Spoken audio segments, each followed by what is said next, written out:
नमस्कार दोस्तों, स्वागत है आपके अपने चैनल जी फैक्ट पर। आज की इस वीडियो में हम बात करने वाले हैं आज के करंट अफेयर्स के बारे में। लेकिन स्टार्ट करेंगे वीडियो को एक मोटिवेशन कोटेशन के साथ में। असफलता ये बताती है कि प्रयास जो है पूरे मन से नहीं किया गया है।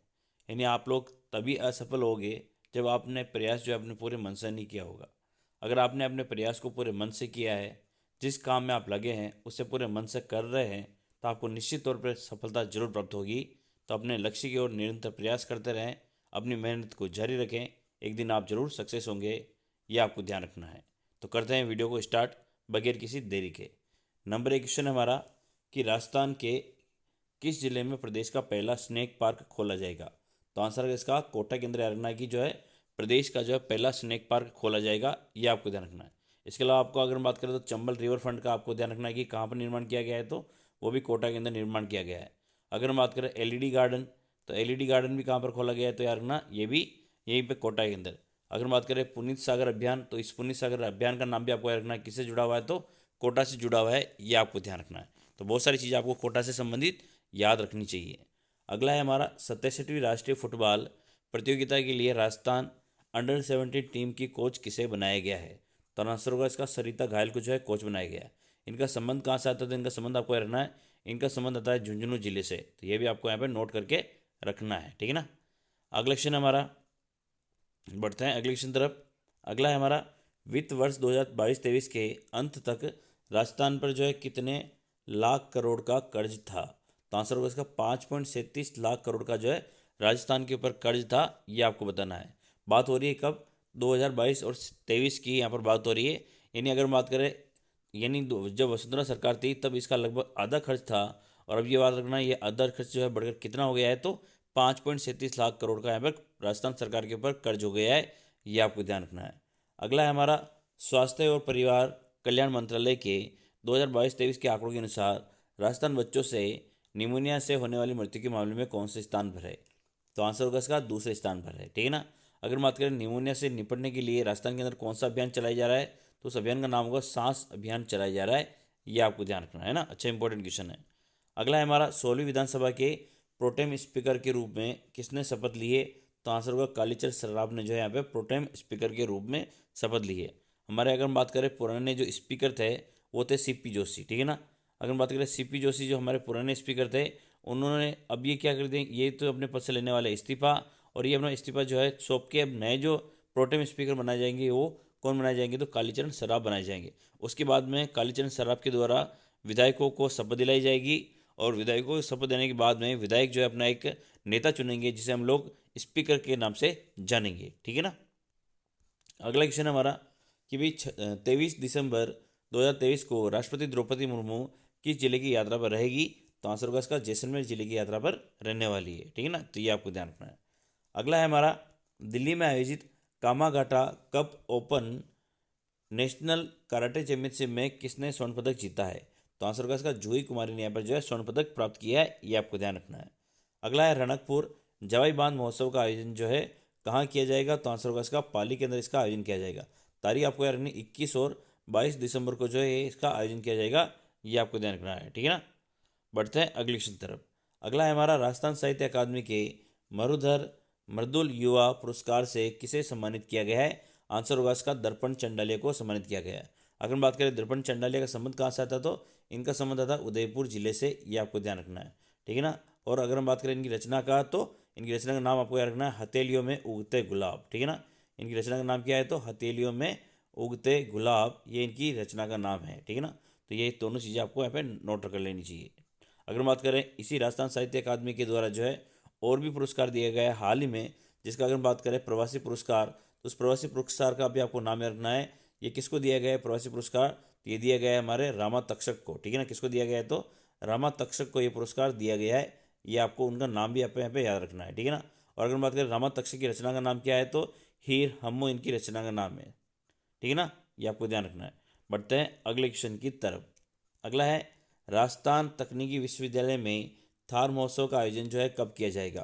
तो आंसर होगा 22 से लेकर 24 जनवरी 2024 को राजस्थान जो तकनीकी विश्वविद्यालय है, और ये कहाँ पर स्थित है, तो ये कोटा के अंदर स्थित है। यहाँ पर याद रखना है कि जो है तकनीकी विश्वविद्यालय के अंदर थार महोत्सव का आयोजन किया जाएगा। ये आपको ध्यान रखना है। अब हम लोग करेंगे हमारे आज के करंट अफेयर्स के क्वेश्चन। काफ़ी इंपॉर्टेंट क्वेश्चन है, आपको वीडियो को ध्यान से देखना है और वीडियो को लाइक भी करना है। तो पहला क्वेश्चन है कि संयुक्त राष्ट्र ने वर्ष 2024 को कौन सा वर्ष घोषित किया है? तो आंसर होगा इसका अंतर्राष्ट्रीय ऊंट वर्ष के रूप में जो है अगर बात करें तो संयुक्त राष्ट्र ने वर्ष 2024 को घोषित किया है, ये आपको ध्यान रखना है। अगर बात करें हमारा जो खेजड़ी जो है हमारा क्या है, राज्य वृक्ष है। इसी वजह से अगर हम बात करें राज्य पुष्प कौन सा है, तो रोहिड़ा हमारा राज्य पुष्प है। और राज्य पशु कौन सा है, तो ऊँट है। ये भी आपको ध्यान रखना है ना। तो ये तीनों चीज़ें आपको यहाँ पे याद होनी चाहिए। इसके अलावा याद रखना कि संयुक्त राष्ट्र ने वर्ष 2024 को अंतर्राष्ट्रीय ऊँट वर्ष के रूप में घोषित किया है, ये भी आपको ध्यान रखना है। अगला है हमारा, हाल ही में दिल्ली में आयोजित खेलो इंडिया पैरा गेम्स में राजस्थान ने कुल कितने पदक जीते हैं? तो ऐसे आंसर होगा राजस्थान ने इसमें कुल मिला के जो है 43 पदक प्राप्त किए हैं, ये आपको ध्यान रखना है। अगर हम बात करें इसमें से स्वर्ण कितने हैं, तो स्वर्ण की संख्या आपको याद रखनी है। स्वर्ण की संख्या कितनी है, इसमें 10 है, ठीक है ना। अगर बात करें रजत पदक की संख्या, तो रजत पदक की संख्या आपको याद रखनी है, वो कितनी है, तो 20 है। इसके अलावा अगर बात करें 13, ये क्या है, तो ये कांस्य पदक की संख्या है, तो ये भी आपको यहाँ पे ध्यान रखना है ना। इन कुल पदकों की संख्या तो है 43, इसमें स्वर्ण कितना है, तो स्वर्ण है 10, रजत कितना है, तो 20, और बाकी जो बचे 13 वो कौन सा है, तो कांस्य पदक है। अगर हम बात करें इसमें जो अगर खेलो इंडिया पैरा गेम्स में जो दिल्ली के अंदर आयोजन हुआ था, और इसका आयोजन जो हुआ कब हुआ था, तो 10 से लेकर 17 दिसंबर के बीच में इसका आयोजन किया गया था। और अगर बात करें इसमें राजस्थान ने कितने पदक प्राप्त किए हैं, तो 43 पदक तालिका के अंदर स्थान भी हम लोग पढ़ेंगे। इसके अलावा अगर हम बात करें जैसे कुछ और चीज़ों के बारे में, जैसे कि आपको पता है कि गोवा के अंदर अभी हाल ही में राष्ट्रीय खेलों का आयोजन किया गया था। उस राष्ट्रीय खेलों में अगर हम बात करें तो उसमें राजस्थान ने कितने पदक हासिल किए थे, तो राजस्थान ने उसमें 66 पदक हासिल किए थे। उसमें अगर बात करें गोल्ड कितने थे, तो गोल्ड की संख्या थी 14। अगर बात करें सिल्वर की संख्या कितनी, तो सिल्वर की संख्या थी उसमें 18। और अगर बात करें ब्रॉन्ज की संख्या कितनी थी उसमें, तो ब्रॉन्ज की संख्या उसमें हो जाएगी हमारे पास 32। उसमें ये ब्रॉन्ज की संख्या हो जाएगी, ये आपको ध्यान रखना है ना। 30 नहीं 34 आपको यहाँ पे ब्रॉन्ज की संख्या आपको ध्यान रखनी है। आप लोग बाकी निकाल ही सकते हैं, गोल्ड और सिल्वर याद रख लो, तो ब्रॉन्ज की अपने आप यहाँ पे निकल गई जाएगी। ये किसकी बात हो रही है, तो गोवा के अंदर जो राष्ट्रीय खेल हुआ था उसके बारे में। इसके अलावा पता है आपको हाल ही में जैसे अगर हम बात करें कूड़ो प्रतियोगिता आयोजित की गई थी, है ना। इस कूड़ा प्रतियोगिता का आयोजन हुआ था, इसमें भी राजस्थान ने कुछ पदक प्राप्त किए थे। इसमें पदक प्राप्त किए थे राजस्थान ने 130 नंबर, ठीक है ना। और पदक तालिका में इसमें कौन सा स्थान आया था, तो इसमें पहला स्थान आया था, आपको ध्यान रखना है। इसमें स्वर्ण की संख्या कितनी थी, यानी गोल्ड की संख्या, तो 61 थी। अगर बात करें सिल्वर की, तो वो कितनी थी, 31 थी। बाकी आप सिल्वर है ना।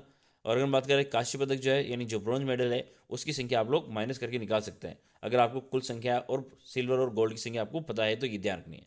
थोड़ी सी डिटेल जान लेते हैं इसके बारे में, कि जैसे अगर बात करें राजस्थान पदक तालिका में जो है 10 स्वर्ण, 20 रजत और 13 कांस्य के साथ में यहाँ पर जो कौन से स्थान पर रहा है, तो 6ठे स्थान पर रहा है, ये आपको ध्यान रखना है, ठीक है ना। अगर बात करें इस प्रतियोगिता के अंदर जो है राजस्थान कौन से स्थान पर रहा है, तो 6ठे स्थान पर रहा है। इसी प्रकार से अगर बात करें भाई दिल्ली में आयोजित खेलो इंडिया पैरा गेम्स का जो आयोजन हुआ था, वो कब हुआ था, तो 10 से लेकर 17 दिसंबर 2023 के बीच में इसका आयोजन किया गया था। अगर बात करें इस प्रतियोगिता में जो है हरियाणा जो है शीर्ष स्थान पर रहा था, ये आपको ध्यान रखना है। हरियाणा ने जो पदक प्राप्त किए थे उसकी संख्या है, हरियाणा ने इसमें कुल मिला के 105 पदक प्राप्त किए थे। इसमें 40 स्वर्ण, 39 रजत और 26 कांस्य है। आपको बस ये याद रखना है कि राजस्थान का कौन सा नंबर है, तो राजस्थान का इसमें 6ठा स्थान रहा है, ये आपको ध्यान रखना है। राजस्थान के पदकों की संख्या कितनी है, तो 43 है। गोल्ड कितने हैं, तो याद रखना 10 है। सिल्वर कितने हैं, तो 20 है। और बाकी जो बचे 13 वो कौन सा है, तो ब्रॉन्ज है, ये आपको ध्यान रखना है, ठीक है ना। अगर हम बात करें हाल ही में कूड़ो प्रतियोगिता में राजस्थान ने शीर्ष स्थान प्राप्त किया था। यानी याद रखना कि भी कूड़ो प्रतियोगिता में टॉप किसने किया था, तो राजस्थान ने किया था। इसमें राजस्थान ने कुल मिला के 130 पदक प्राप्त किए थे, जिसमें 61 जो थे वो क्या थे, स्वर्ण, 31 थे रजत, 38 क्या थे, कांस्य पदक शामिल थे, ये आपको ध्यान रखना है। इसके अलावा अगर बात करें राष्ट्रीय खेल 2023, जिसका आयोजन जो है गोवा के अंदर किया गया था, और जिसका शुभंकर जो मोगा था, उसमें अगर बात करें राजस्थान ने 66 पदक प्राप्त किए थे। और इसमें स्वर्ण कितने थे, 14, और रजत थे 14, स्वर्ण 14, रजत 18, और कांस्य कितने थे, तो 34 थे। और राजस्थान का पदक तालिका में कौन सा स्थान था, तो 13वां स्थान था। तो हाल ही में जो 3 महत्वपूर्ण मुकाबले जो कि हमारे देश में आयोजित किए गए थे, इसमें राजस्थान का किस प्रकार से स्थान रहा था, ये सारी डिटेल मैंने यहाँ पे आपको लिख दी है। अगर आपको वीडियो अच्छा लग रहा हो तो प्लीज़ आप वीडियो को लाइक जरूर कर दें। आप वीडियो को लाइक नहीं करते हैं, जो कि बहुत गलत बात है। अगला है हमारा, देश के सभी राज्यों की पुलिस के मुखिया यानी जो डीजी है और केंद्रीय सुरक्षा एजेंसियों के प्रमुखों की एक साझा कॉन्फ्रेंस यानी डीजीआईजी कॉन्फ्रेंस का आयोजन जो है वो कहाँ पर किया जाएगा, तो आपको आंसर रखना है। इसका आयोजन जो है जयपुर के अंदर इसका आयोजन किया जाएगा, ठीक है ना। यहाँ पर अगर हम बात करें कि भाई ये आयोजन जो है कब होगा और साथ ही डिटेल के बारे में जाने, तो याद रखना है कि देश के सभी राज्यों की पुलिस के मुखिया, केंद्रीय सुरक्षा एजेंसियों के प्रमुखों का एक साझा कॉन्फ्रेंस जयपुर के जालना स्थित राजस्थान इंटरनेशनल सेंटर में इसका आयोजन किया जाएगा। अगर हम बात करें प्रधानमंत्री नरेंद्र मोदी, अमित शाह, केंद्रीय सुरक्षा सलाहकार अजीत डोभाल भी इसमें शामिल होने वाले हैं। और ये आयोजन जो है कब होगा, तो 5 से लेकर 7 जनवरी 2024 को इसका आयोजन किया जाएगा राजस्थान इंटरनेशनल सेंटर के अंदर, जो कि जालना स्थित है। ये आपको ध्यान रखना है, यहाँ पर इसकी मीटिंग का आयोजन होने वाला है। अगला है हमारा कि भारतीय कला केंद्र नई दिल्ली की ओर से राजस्थान के किस समाज सेवी को नेशनल आइकन अवार्ड 2023 से सम्मानित किया गया है। तो आंसर होगा इसका विष्णु चंद्र प्रजापति को नेशनल आइकन अवार्ड 2023 से सम्मानित किया गया है, ये आपको ध्यान रखना है। रोहित कोठारी की अगर हम बात करें तो इनका संबंध आता है उदयपुर से। इनको मिला है दादा साहब फाल्के आइकन अवार्ड। कौन सा अवार्ड मिला है इनका, दादा साहब फाल्के आइकन अवार्ड से किसको सम्मानित किया गया है, तो रोहित कोठारी का नाम आपको याद रखना है। अगर बात करें शरद कुमार शर्मा, तो शरद कुमार शर्मा को मोस्ट इनोवेटिव आर्किटेक्ट का अवार्ड मिला है, ठीक है ना।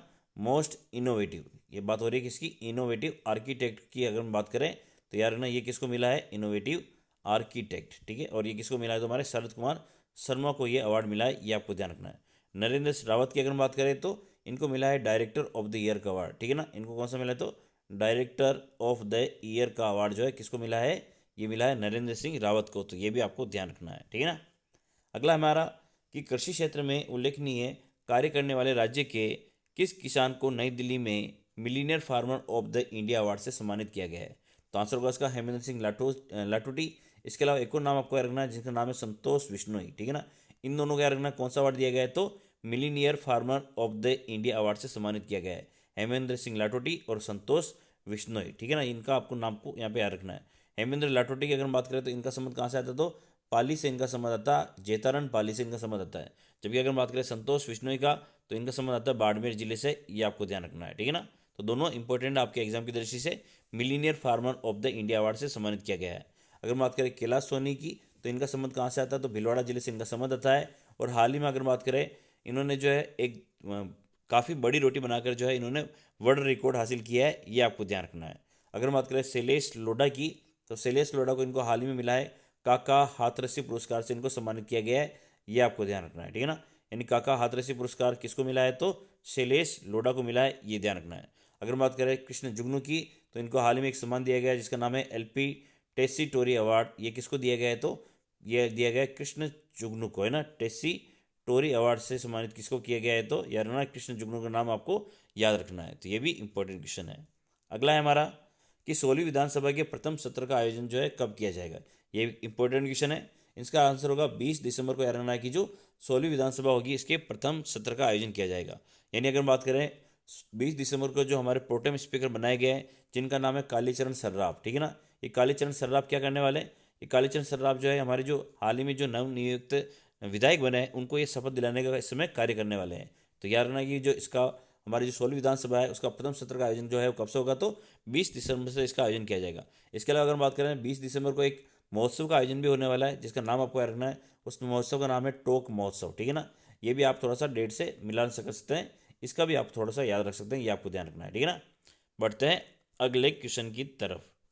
अगला क्वेश्चन हमारा बुनियादी पशुपालन सांख्यिकी रिपोर्ट के अनुसार दुग्ध उत्पादन में राजस्थान का कौन सा स्थान आता है। तो आंसर होगा इसका राजस्थान में इसमें अगर बात करें तो दूसरा स्थान आता है, याद रखना है।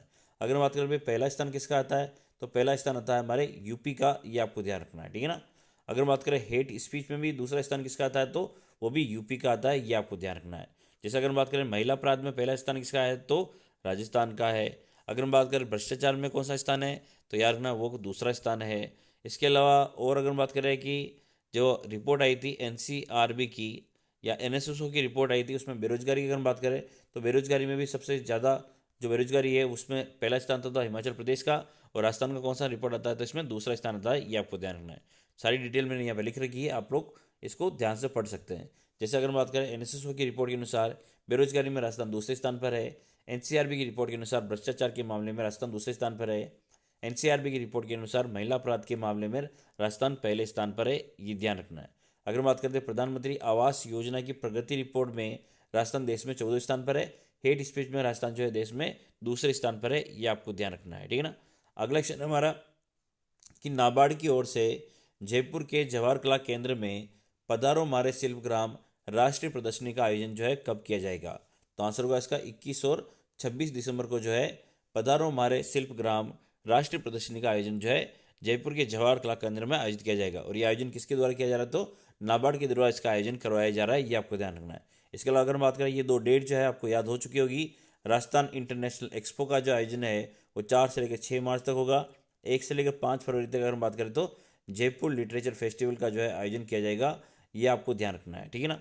इसके अलावा कुछ और अगर बात करें इंपॉर्टेंट डेट्स के बारे में, तो जैसे ये आपको याद रखनी है कि जैसे अडावल फेस्टिवल का जो है आयोजन कब होगा, हुआ था तो 1 और 2 दिसंबर को हुआ था, और कहाँ हुआ था, तो उदयपुर के अंदर इसका आयोजन किया गया था।